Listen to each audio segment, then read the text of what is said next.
Eran las 9:03 de la mañana cuando todo cambió. Una simple llamada al despacho de policía. Hombre negro, chaqueta azul, sospechoso de robo en Madison Avenue. Solo eso bastó. En minutos, un hombre inocente pasó de ciudadano ejemplar a sospechoso. No hubo preguntas, ni tiempo para explicaciones. Solo manos temblorosas sobre armas, miradas llenas de miedo y un silencio que gritaba más que las sirenas. Él no lo sabía aún, pero ese día no solo cambiaría su vida, sino también la de muchos que jamás conoció. Porque cuando la injusticia toca a uno, deja una marca en todos. ¿Hasta dónde puede llegar el prejuicio antes de que alguien diga basta? Set up. 340 palabras. Marcus Holloway era un hombre de principios, abogado, profesor invitado en una universidad local y padre devoto. Su rutina era predecible, casi monótona.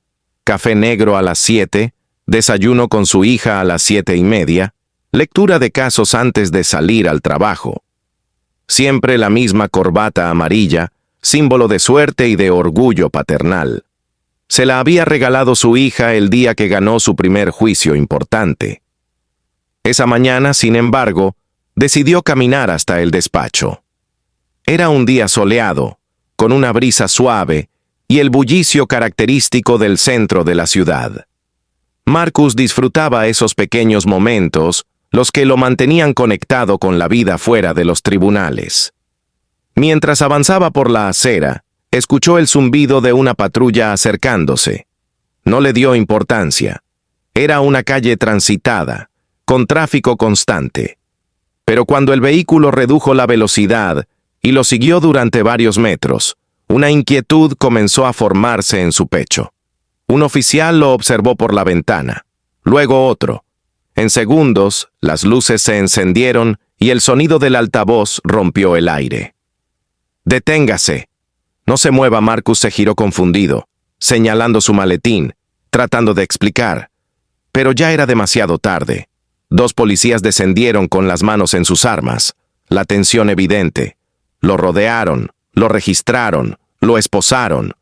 Todo ocurrió tan rápido que apenas pudo respirar. Los transeúntes se detuvieron. Algunos grababan con sus teléfonos, otros solo miraban, como si presenciaran algo inevitable. Nadie lo ayudó. Marcus no gritó, no discutió, solo miró al suelo, tratando de controlar el temblor en sus manos. En ese instante comprendió lo que tantos habían sentido antes, que a veces ser inocente no te protege. Cuando el mundo ya decidió que eres culpable. El trayecto hacia la comisaría fue una eternidad disfrazada de minutos. Marcus, sentado en el asiento trasero, miraba su reflejo en el vidrio. Un hombre esposado, confundido, intentando comprender cómo su vida podía desmoronarse sin una sola palabra de explicación. Los oficiales conversaban en voz baja. Uno de ellos reía, el otro miraba por el espejo retrovisor con gesto serio. «Se parece al tipo del informe», dijo. Marcus cerró los ojos.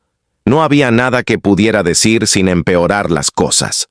Al llegar, el proceso fue humillante. Le tomaron las huellas, las fotos, revisaron cada documento de su billetera. Cuando mostró su identificación profesional, los agentes se rieron.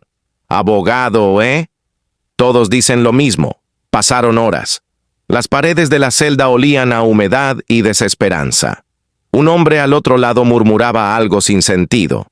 Marcus pensó en su hija, esperándolo para cenar. Imaginó su rostro viendo las noticias, leyendo comentarios crueles en redes sociales, sin entender por qué su padre estaba tras las rejas. Finalmente, un detective entró con una carpeta en la mano. Sin mirar a Marcus, dijo: «El verdadero sospechoso fue detenido hace media hora. Coincidencia desafortunada. Lo soltaron sin disculpas, sin reconocimiento alguno.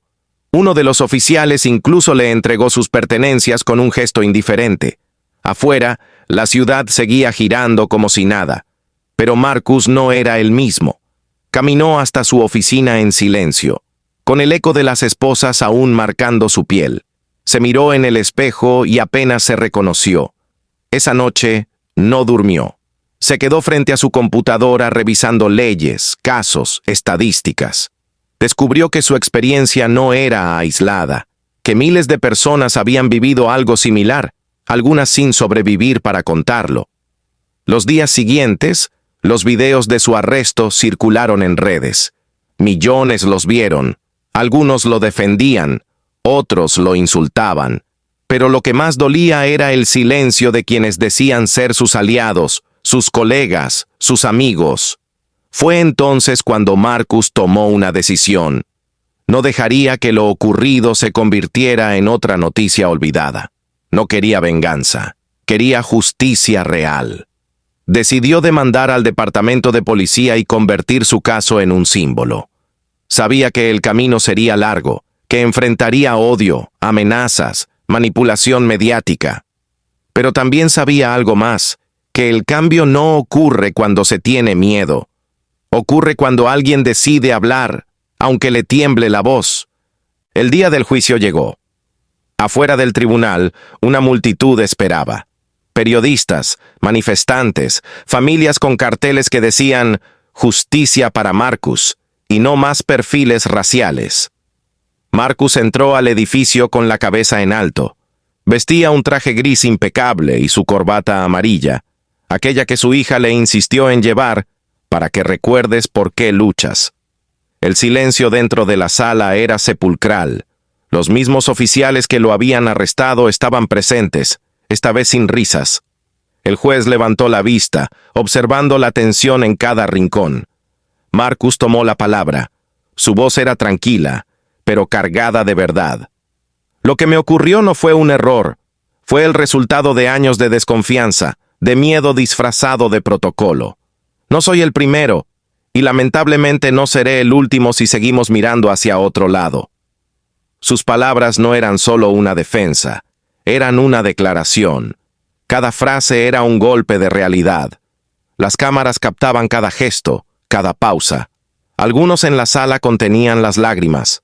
Mientras hablaba, recordó el frío del suelo del calabozo, el sonido metálico de las esposas y el rostro de su hija al visitarlo al día siguiente preguntándole, «Papá, ¿por qué te trataron así?» Terminó su discurso con una línea que atravesó el aire como un rayo. «Me juzgaron por mi color, no por mis actos, pero hoy no estoy aquí como víctima, sino como testigo de algo más grande, la verdad incómoda que este país lleva demasiado tiempo ignorando». El juez dictó la sentencia. El departamento de policía fue declarado culpable de detención ilegal y discriminación racial. Marcus ganó, pero la victoria tenía un sabor agridulce. Los oficiales bajaron la mirada. Algunos se acercaron a estrecharle la mano. Marcus los miró sin odio, porque entendía que la batalla no era contra personas, sino contra un sistema que los había moldeado a todos. Esa noche, Marcus regresó a casa. Su hija lo esperaba despierta, con una manta sobre las piernas y una sonrisa cansada. Él se arrodilló frente a ella y la abrazó. Ninguna palabra fue necesaria. En ese abrazo estaba todo: el miedo, el dolor, la resistencia y, sobre todo, el amor. En los meses siguientes, Marcus fundó una organización llamada Voces en Silencio, dedicada a apoyar a víctimas de discriminación y abuso policial. Su historia inspiró marchas, debates y reformas.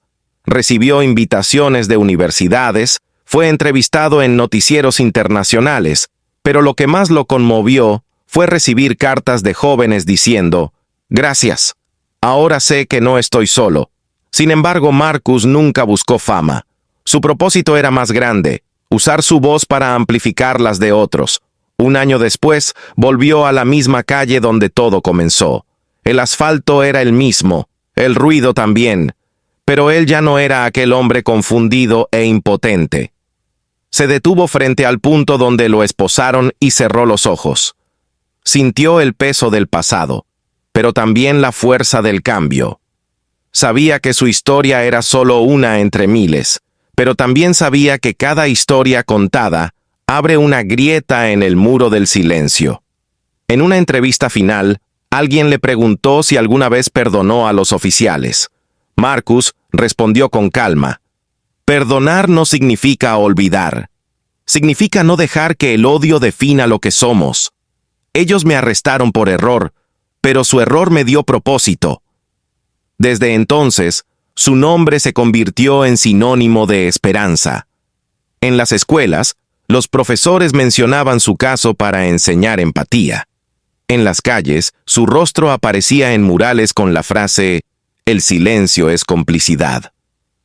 Marcus sabía que la lucha no había terminado, que aún había voces ignoradas, sueños interrumpidos y miradas cargadas de prejuicio. Pero también sabía que algo había comenzado. Porque cuando un solo hombre se niega a callar, el mundo empieza a escuchar. Y mientras miraba al cielo aquella tarde, solo pensó una cosa: que nunca más nadie tenga que demostrar su humanidad para ser tratado como humano.